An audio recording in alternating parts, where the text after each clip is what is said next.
My name's Phil Boot and I'm the archivist at Glyndebourne, and we're currently stood in the Archive Gallery, which is part of the archive.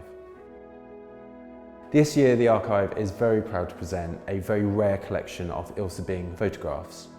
Ilse Bing is a really important avant-garde photographer. She'd also photographed things commercially, so she worked for Harper's Bazaar and American Vogue. And in 1937, Ilse Bing had been invited to shoot the operas, and she shot Le Nozze di Figaro, Don Giovanni and Così fan tutte. So we look at her more avant-garde style photography. We can see from this photo from Don Giovanni in 1937, this really does capture the New Vision movement that Bing was part of. And that movement's really characterised by shooting into blackness, high angles and foregrounding geometry, which you can see from the column here. And really the action is all going on at the bottom of the picture, but what Bing's focused on is this black strip in the centre and really shooting into those dark shadows. It really does tie into Glyndebourne's No Ordinary Opera ethos to hire an avant-garde photographer to take photos of your productions.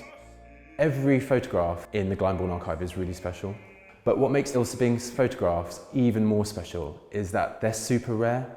Ilse Bing was in 1941 exiled to America after spending a year in a concentration camp in France, and after the war her collection was shipped to New York and she couldn't pay the customs tax, which meant that she was allowed to select a handful of her photos and her negatives, and the rest were completely destroyed. So what we have here, what we see here, may be some of the very few copies that are around today.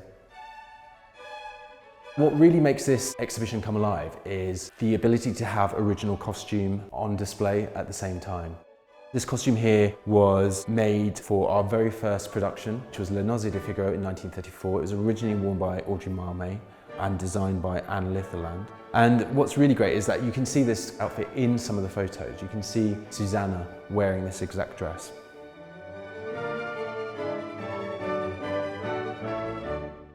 I'm now about to introduce you to one of the individuals who really helped Glyndebourne not only on stage but off stage as well. And that individual was Oliver Messel.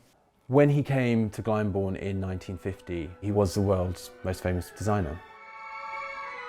Oliver Messel was really known for these incredible, fantastical sets that were really escapist and really captured a fantasy dreamland. And one of the things he paid particular attention to personally was the building of various props. And a lot of these, including masks, he would build himself. And the Glyndebourne Archive is lucky enough to have one of the roses from the 1959 production of Der Rosenkavalier, which was designed by Messel. It was the last design he had completed for Glyndebourne, and just looking at it you can see the absolute exquisiteness and the attention to detail and craftsmanship from the rose. And bearing in mind that the detail wouldn't have been visible from your seat in the auditorium, it really shows the quality used in Messel's props.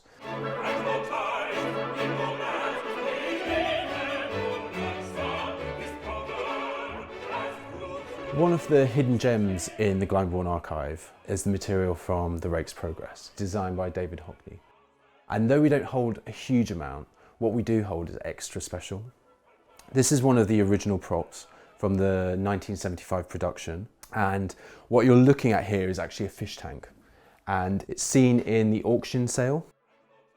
The significance of the Rake's Progress at Glyndebourne in '75 is that it really is a testament to how Glyndebourne developed talent and really take those chances on the unusual and the extraordinary. And it's people like Hockney, Ilse Bing, and people like Messel and other individuals who were here and created something incredible that really does make Glyndebourne no ordinary opera.